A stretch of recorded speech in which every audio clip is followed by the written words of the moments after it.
Good evening. Good evening. Good evening. All right. I want to sincerely apologize on behalf of myself and the entire team. We tried our possible best to be live, to make this section live, but we couldn't. By 8 and by 7, we're already seated in our studio to go live, but one thing or the other, glitches and all that, poor network and some circumstances we could not explain. We sincerely apologize for that. That's why we were still in the studio by this time, to make sure this recording is out for you guys tonight.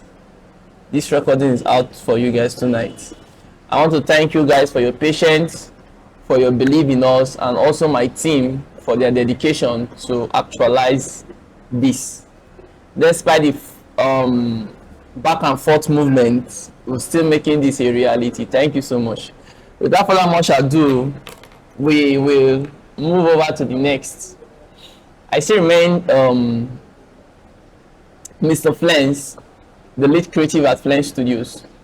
So let's proceed further. Now, from my yesterday class that we had concerning photography, and we explained what is photography, the study of light, and we said to appreciate photography, you need to look at it from the standpoint of art, but to understand photography, you need to look at it from the standpoint of science. So we made mention that photography is the study of light. We looked at exposure. What is exposure? Exposure is how bright or dark your image appears. We now talked about the exposure triangle, and we said exposure triangle shows the relationship between the shutter speed, the aperture, and the ISO. And we also explain what is aperture. And remember that we stated that aperture, between these three parameters, aperture, shutter speed, and ISO, we said aperture is on the camera lens and ISO and shutter speed is on the camera body. It's essential to know this as what? As a photographer. And also we talked about the aperture. We talked about the aperture and we defined the aperture, which is aperture is the opening and closing of the iris of the lens. And we said aperture is measured in what? F-stop. We also went in depth about that. We said the smaller the number, smaller aperture number denotes big opening on the camera lens. Smaller aperture number denotes what? Big opening on the camera lens. What does that mean? As you all know, when the aperture is wide open, that it allows more light into the camera. Now when the hole is small, it allows what? Less light into the camera sensor. Now that definition is very straightforward. That analogy is very straightforward. But where it wants to get a little bit confusing is this. Now, for you to make the hole bigger, the number needs to be what? Smaller. For you to make the hole smaller, the number needs to be what? Bigger. That means, in other words, to allow more light into the camera, your aperture number needs to be what? Smaller. To reduce the amount of light getting into the camera, you need to do what? To increase your what? Aperture number. And when you look at the values of aperture, we for lenses that starts with 1.8, probably if the lens starts with 1.8, they will be counting from 1.8 to 2 to 2.2, 2.5, 3, 5, 6, and so forth and so on till it gets to 22. 22 is the maximum aperture number. 22 is the what? Maximum aperture number. So it therefore tells you that on a camera lens that has its widest opening at 1.8, that means the smallest opening, or this at 22, is the what? Smallest opening. So at aperture number 22, you will allow less amount, it will allow less amount of light into the camera. Now before I proceed on aperture, remember these three guys, shutter speed, aperture and ISO, they modify lights. They modify what? Light in different ways. That is their primary function. The primary function of aperture, ISO and shutter speed is the what? Is the modification of light. How do I mean? Like they regulate light. Okay, let's use this word. They regulate light. That's the primary function. Regulation, like how do I mean? Like to allow more or less. The same thing with the ISO, the same thing with the shutter speed. Now that is the primary function of them. Their primary function is the same, but their secondary function does what? It differs. The secondary function does what? It differs. Now what differentiates a novice from a professional is you knowing the implication of their secondary function. We all know the implication of the primary function. Oh, if I should increase the aperture number, that means it will reduce the amount of light getting into the camera. Or if I should use a faster shutter speed, it's going to reduce the amount of light getting into the camera. Or if I should reduce the value of the ISO, it's going to reduce the amount of light getting into the camera, and vice versa. That is the primary function. Now the secondary function could be, now if I should reduce the number of aperture, maybe having a smaller number, what is the implication of it? That's the secondary implication of aperture. Now the secondary implication of aperture is that when you increase the aperture number from a smaller aperture number to a big aperture number, what you're actually doing is that you are allowing more things in focus. More of your subject to be in focus. More of your subject to be in focus. Or whatsoever is in your frame will be what? More in what? In focus. But if you should reduce your aperture number, what the secondary effect is that you're going to less amount of stuff, or less part of your frame will be in focus, and therefore you're going to have a blurry background, those blurry nice background. So you need to know the implication of all this. You increasing your aperture number, you reducing your aperture number, these are the implications. Now let's look at this. Now probably I'm shooting in church. Now I'm talking to church photographers. Now I'm shooting in church, pastor is preaching, and he's in the midst of the congregation explaining things, moving his hand, gesticulation and all that, and you want him to stand alone in that picture, ignoring every other crowd. You just want him to stand alone in that picture. Or in a football match where you just want one player to be in focus, to stand out from the crowd or from the rest of the players. Now you need to use what? A lower aperture what? Number. Reason being that you need what? A blurry background. Now this is the whole twist. Now this is where the twist comes in. Listen, be calm, you will get it clearly.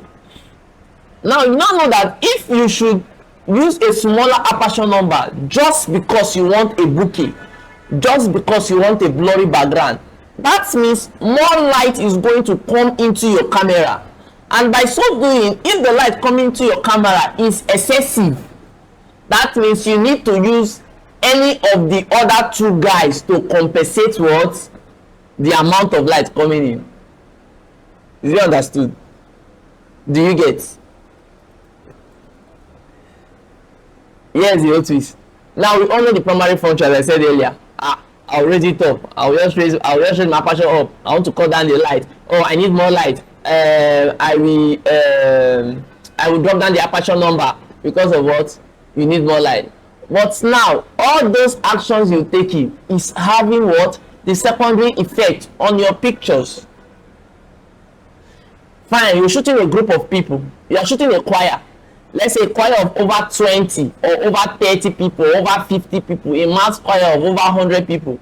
And now you're shooting probably in indoor space, maybe inside the church or hall.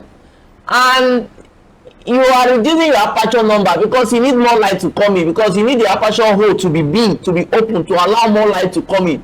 Reducing it, more light is coming in, you are happy, your image is getting brighter. But do you know what you just doing? You are putting less things in focus. Your pictures will not be tack sharp. You have more people in frame, and you're reducing the aperture number maybe to 1.8 because you need light.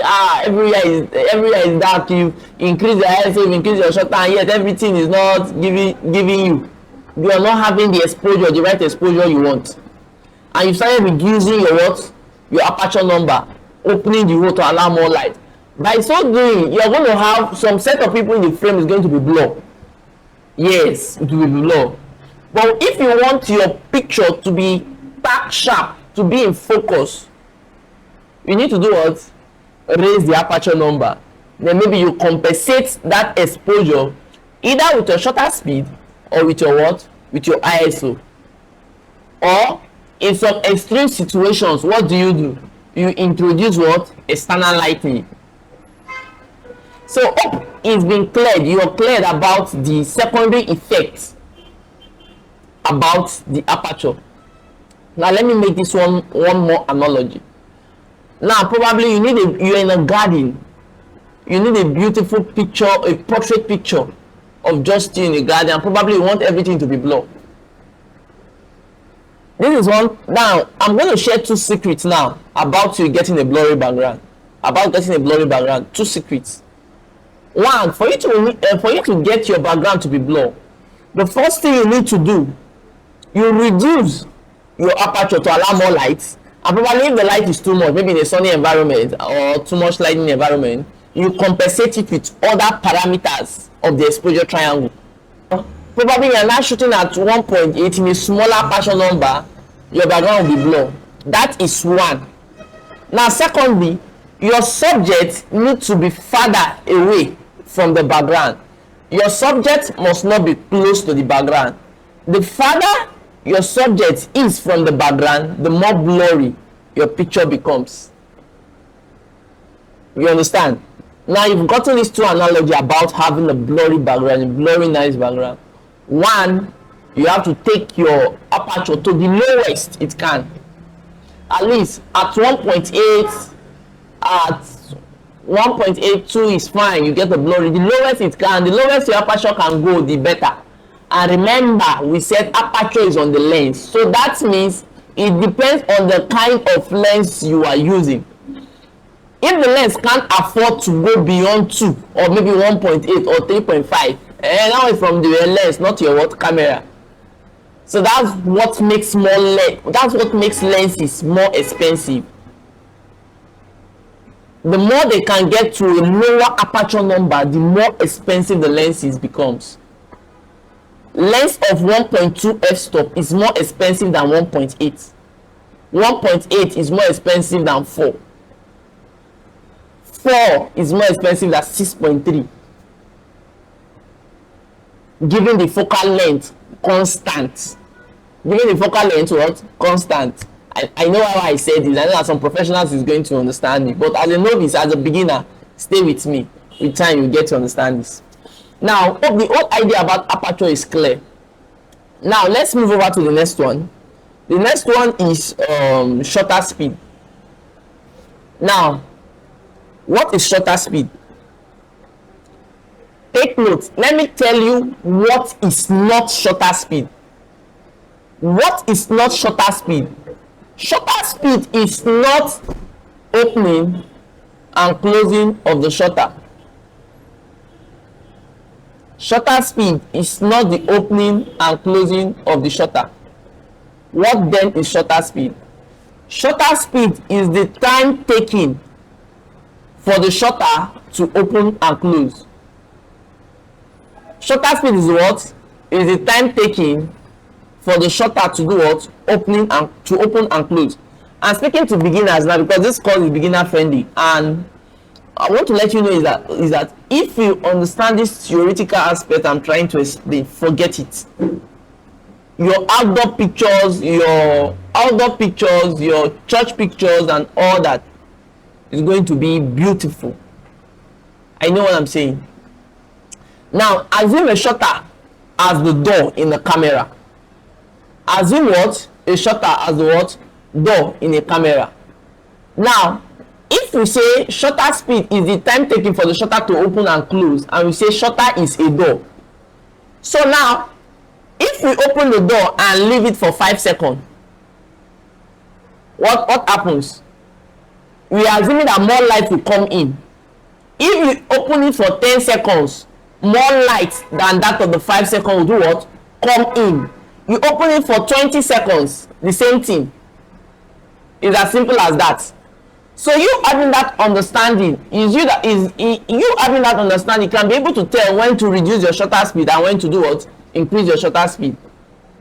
Now the funny part where it all gets a little bit trickish now is that shutter speed is measured in fractions of seconds. In what we use is in fractions of seconds. I know there are some cameras that can even get you as low as getting a full second, 2, 3, 5 seconds. But for the sake of this class, we'll stick to fractions, because that's what mostly you'll be using. Fractions of seconds.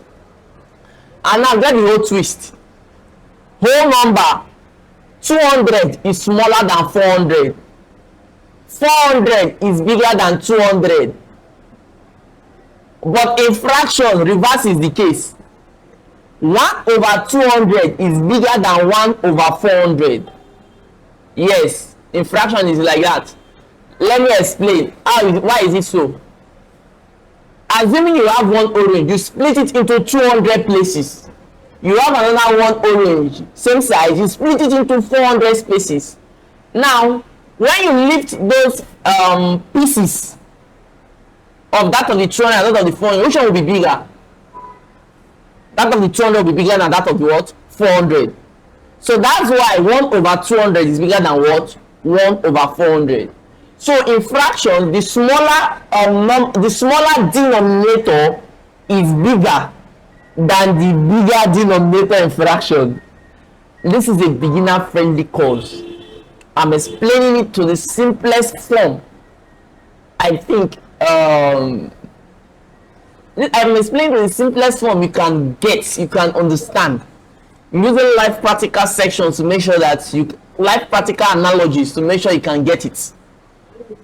So now, if I'm shooting at 1/300 or 1/250 rather.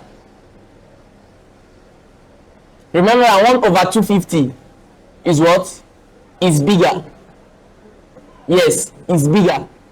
That is, in terms of time, it's longer. Let's see that since it's time, let's not use size now. Let's use duration. 1/200 is longer in duration than 1/400. So that means if I'm shooting at 1/200 and I found out that the lightning is too much, more light is coming to the camera, and I want to shut it down, I want to cut it down, what then do? I have to shoot at what? I'll raise it up to the next what? Shutter value, maybe 1/250, 1/400, because those ones are what? Are lesser in duration compared to the what? 1/200. Or probably I'm shooting at 1/200 and I find out that my image is too dark. What do? I have to do what? Open the shutter to allow more light, which is what? I might go down to 1/160 or 1/125. 1/160 is longer in duration compared to what? 1/200. Hope I'm communicating. Hope you're getting the gist. Hope you're getting the gist. All right. So that is how the shutter speed works. If you don't get it, go back and play this video again. You surely understand where I'm coming from. So now the secondary effect of shutter speed. Now you've seen those images, you're surprised. Okay, you're in church and probably that point pastor is dancing, or not pastor rather, during praise and worship, and people are dancing, they are shaking their body more and all that, and probably you're using your phone to take pictures, and when you click the shutter you find out that motions are blurred.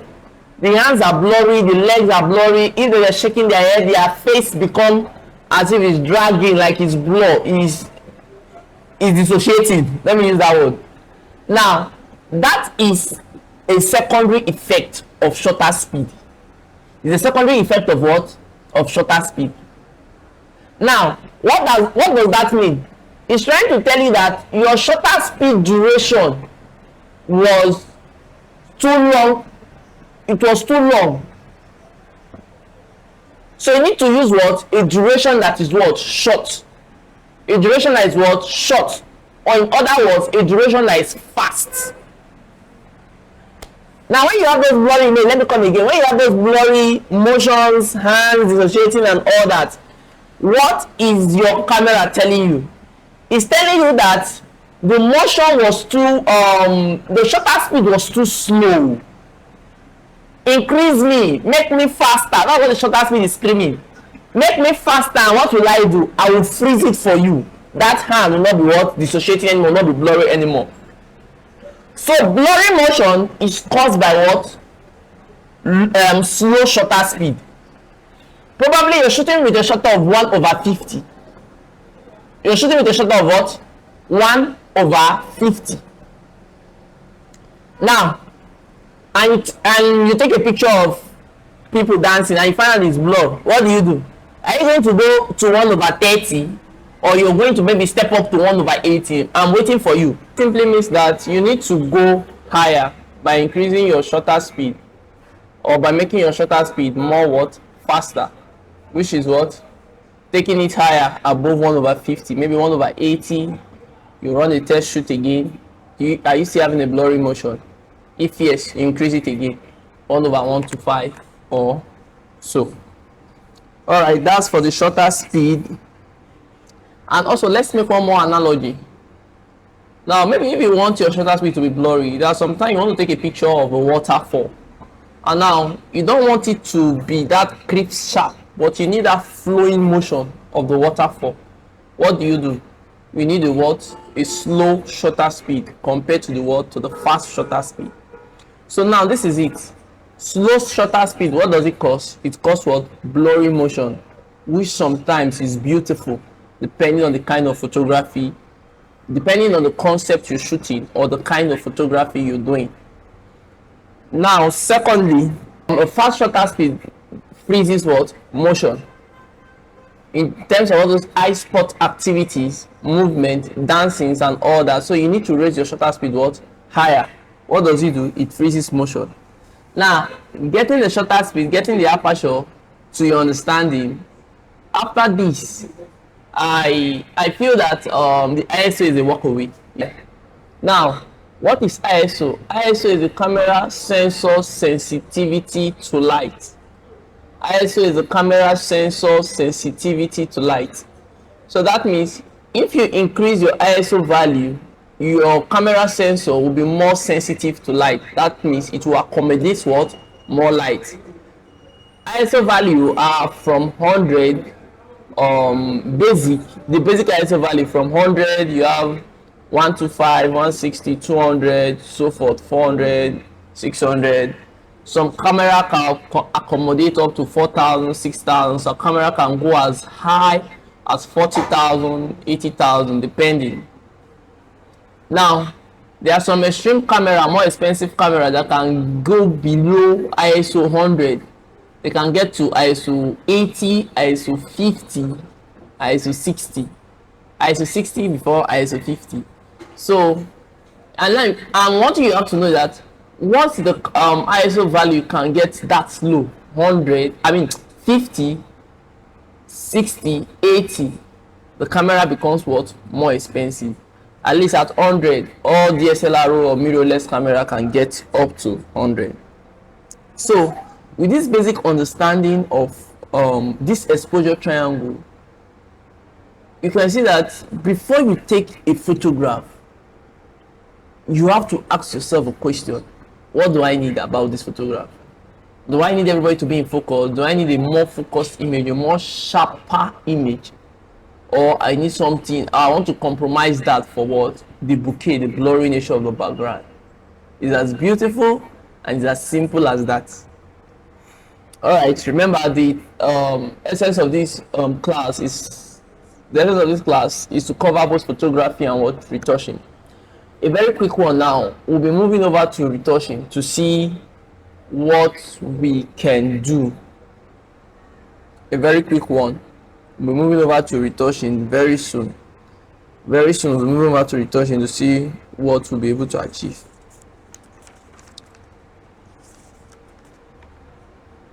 Now, let me go over to this. Now, as a beginner photographer, and probably you're shooting outdoor. As a beginner photographer, you are shooting outdoor. What do you need to do?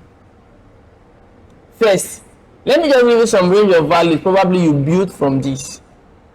You're a beginner photographer, you're either shooting outdoor or probably you're not using external flashes, you're not using external lights. Let's work with this and build from this. Start with an ISO 100.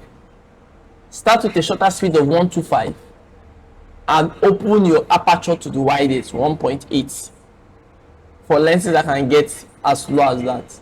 If your lens can't get as low as 1.8, open your lenses to the widest. Then start with that. Take a test shot. If you feel that the picture is too blurry, probably it's a group. If it's a group, then you don't need to start with 1.8. At least if it's a group picture, at least you can start with 4 or 5. Start with that to get what? A more focused image. Then from that you can build. Oh, you've seen that. Why I say you should start with a shutter of 125. Don't go below that yet. Don't go below that. Because remember, the lower you go, the slower the shutter, and it causes what? Motion blur. It causes motion blur. So instead of that, you build up instead of building downwards. Then the same thing with your ISO. From there you build up.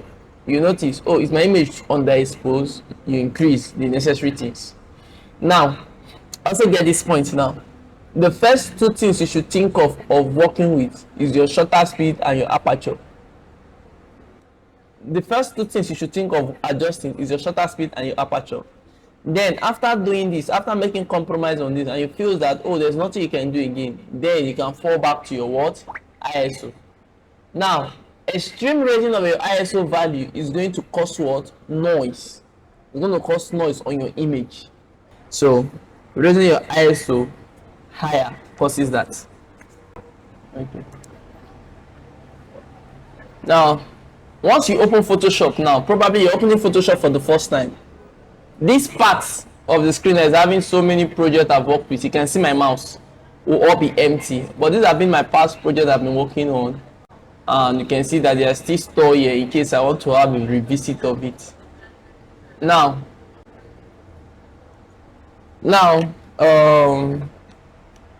you open your Photoshop, you either click open. Can you see my mouse? Can you see my mouse? You click open here, or you click on this PS here. Any of which, if you click open, it's going to take you to your folder, to the folder in your desktop or in your computer or your laptop. But if you click this PS, it's going to open the workspace of your Photoshop. I'm clicking PS. Now it has opened the workspace of my what? Of my Photoshop now. Now, look at this now. Can you see where this mouse is moving? It's at the left side of my screen. The left side of my screen, you can see this. You can see this. Now, this part of the screen is called the tools bar. This bar is what? The tools bar. The tools bar. Now, this other top side where you have file, edit, image layer type, select, and the rest is called title bar. It's called what? The title bar. Now below it is called the property bar. Now, what do we mean by property bar? Now, whatsoever, now look at the first two. I'm going to click on the first two now. Okay, now Photoshop is even helping you, is explaining what the tool is meant for. Just hover around it, don't click on it, just hover around any of these two. It's going to tell you what it's meant for. Now, this tools bar the tools bar. Once you click on any tool, for example, I'm clicking on the move tool now. Once I click, look at the properties bar, it's going to change.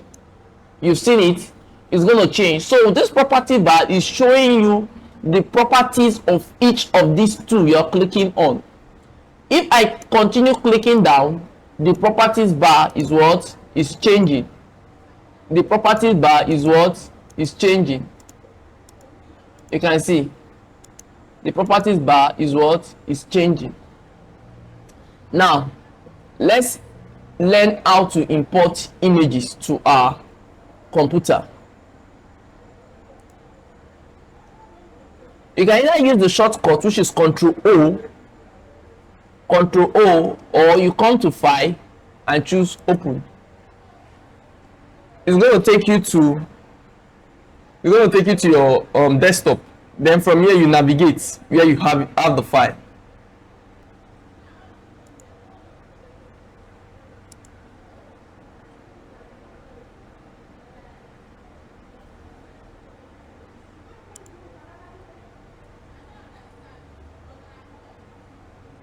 Now I'm looking for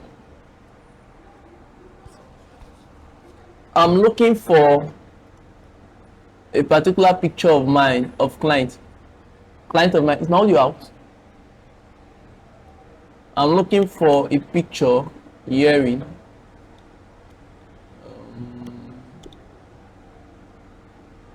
Let me navigate through my drive. It's taking me much time to navigate through my drive. So another method I can easily do, I can go to my desktop, click on the image and drag in. Let's take this stochastic headshot portrait. I took one of my clients. Now looking at this image, look at how clear, how sharp this image is. You can zoom in to even see the pores of the image. Now when it comes to editing picture, every editor, every retoucher has his own style of editing pictures.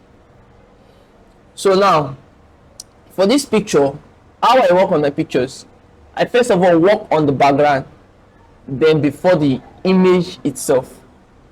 So for this picture, there's not so much to do on the background because the portrait is a headshot and the background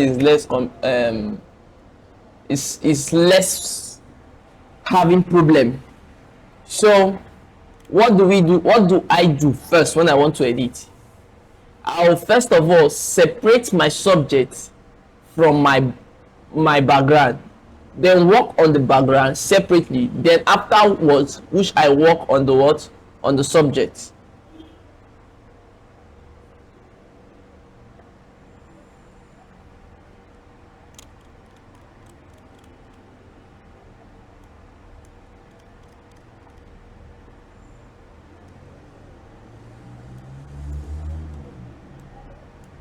Now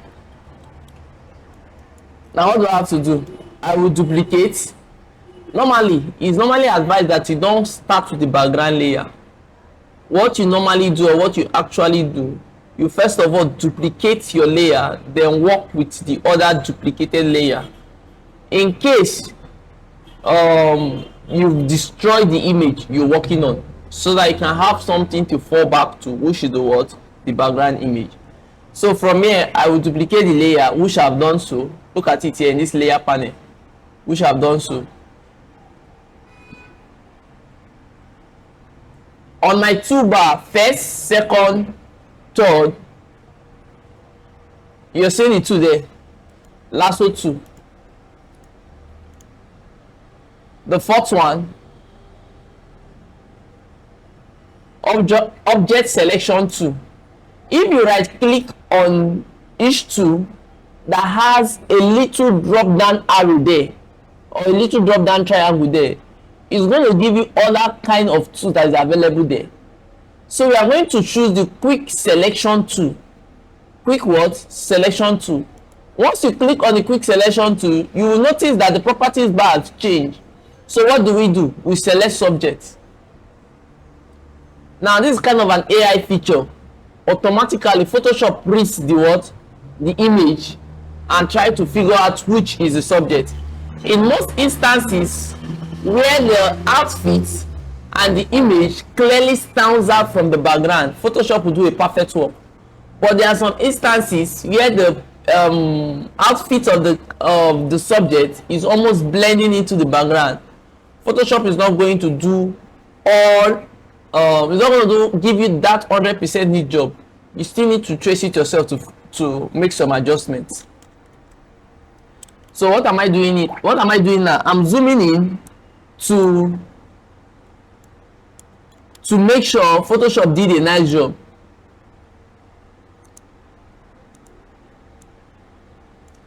I'm going through the edges of my image to ensure that Photoshop did what? A nice job. Yeah, Photoshop did a nice job.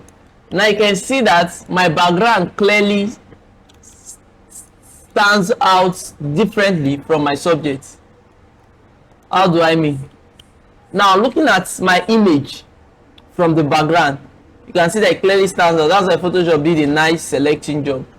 So now for me to select this subject from my background, like to pull it out, after selecting it, I will inverse it. Come to filter, you come to select, you choose what? Inverse. You click on inverse.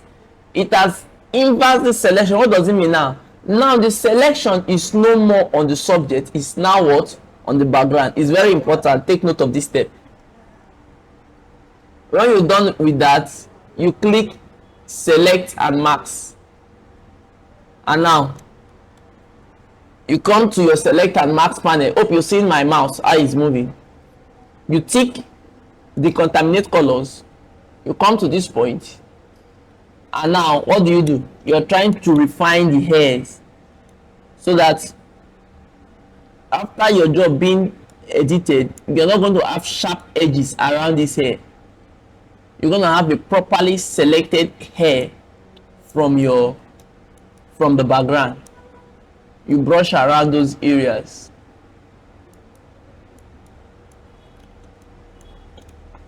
Anywhere there's hair, you brush around those areas. Now take note, if this is meant to be a female, for example, most female outfit comes with hairs. So if those hairs area too, you still make the same selection. You still do the same thing. You brush around to properly select. Once you're done, you click OK. Now Photoshop has done its magic. If you could remember, it was 2 layers that is here, but after this now Photoshop has given us what? A 3rd layer. Now let me close all 3 layers. Look at all 3 layers now. My worksheet is what? Blank. If I should open the first one, it's having what? Just the what? Background. Are you seeing it? Just the background. There is no picture. There is no subject in this. Zoom in now. Now you can see this hair now. This hair area is perfectly what? Refined. Look at it. By brushing through is well selected. Look at this place. I made a mistake. I didn't brush. You can see the hair. This one is not part of the subject. This hair now is not part of the subject. Now the subject has lost this hair to the background. That means I didn't brush through your way. Okay. Now when you click on the second layer is what is carrying your image. Second layer is what is carrying your what? Image. As we normally talk, as I said earlier, your background layer is just like what? A duplicate. It's like you having something to fall back to in case of eventuality. In case of you've destroyed the image you're working on, you can easily duplicate it again and start working from that point instead of you starting back from scratch. At this point, at this point we've learned how to import pictures. We've known the steps that you should, based on my own style of working. What I do first, I separate my pictures, my subject from its support background. Then I work on the background separately. So now you can now see that we now have three different layers: background, picture, background different from pictures. So that's it. So at this point, tomorrow same time point, I'm going to pause this class here so that this class will not be unnecessarily long. Tomorrow being Sunday, the third day of our class, we are going to finish this. Third day of our class, the final day. I won't love you to miss it because you've already seen it now. We've entered into what? Retouching. We've started with Photoshop. Tomorrow we're also going to talk about Capture One. So I won't want you to miss that class. So see you in class tomorrow. Thank you for watching. Thank you for staying tuned. See you in class.